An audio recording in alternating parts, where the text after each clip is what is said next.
ஒரு நாட்டின் அரசர் என்றால் எப்படி வாழ்வார்? மாளிகைகள், வைரம் பாய்ந்த சிம்மாசனங்கள், நூற்றுக்கணக்கான பணியாட்கள், இதுதானே நம் நினைவுக்கு வரும்? ஆனால் வரலாற்றில் ஒரு தலைவர் இருந்தார். அரபு தேசமே அவர் காலடியில் இருந்தபோதும் அவர் ஒரு சாதாரண ஏழையைப் போலவே வாழ்ந்தார். அவர்தான் மாமனிதர் நபிகள் நாயகம் ஸல்லல்லாஹு அலைஹி வஸல்லம். அவர் நினைத்திருந்தால் பாரசீக மற்றும் ரோமானிய மன்னர்களைப் போல பட்டு மெத்தைகளில் உறங்கியிருக்கலாம். ஆனால் அவர் உறங்கியதோ ஒரு கரடுமுரடான ஈச்சம்பாயில்.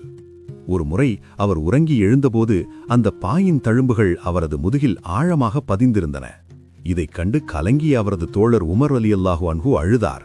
அதற்கு நபிகளார் சொன்ன பதில் இன்றும் உலகிற்கு பாடம். உமரே, இவ்வுலகம் அவர்களுக்கு, அதாவது மன்னர்களுக்கு, மறுமை நமக்கு என்பதில் உங்களுக்கு திருப்தி இல்லையா என்றார். ஆடம்பரங்களை அவர் ஒருபோதும் விரும்பியதில்லை.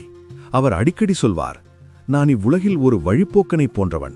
ஒரு மரத்தின் நிழலில் சிறிது நேரம் ஓய்வெடுத்துவிட்டு மீண்டும் தனது பயணத்தை தொடரும் ஒரு பயணி நான். இந்த ஒரு வரி வாழ்க்கையின் நிலையற்ற தன்மையை நமக்கு தெளிவாக உணர்த்துகிறது.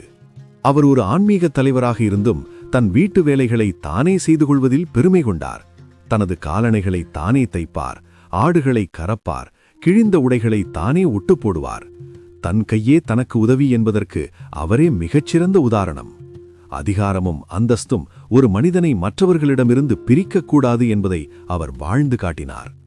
பொருளாதார போட்டிகளும் ஆடம்பர மோகமும் நம்மை துரத்திக் கொண்டிருக்கும் இந்த நவீன காலத்தில் எளிமைதான் உண்மையான நிம்மதி என்பதை நபிகள் நாயகத்தின் வாழ்க்கை நமக்கு தெளிவுபடுத்துகிறது. எளிமையை கடைபிடிப்போம், உயரிய சிந்தனைகளை வளர்ப்போம்.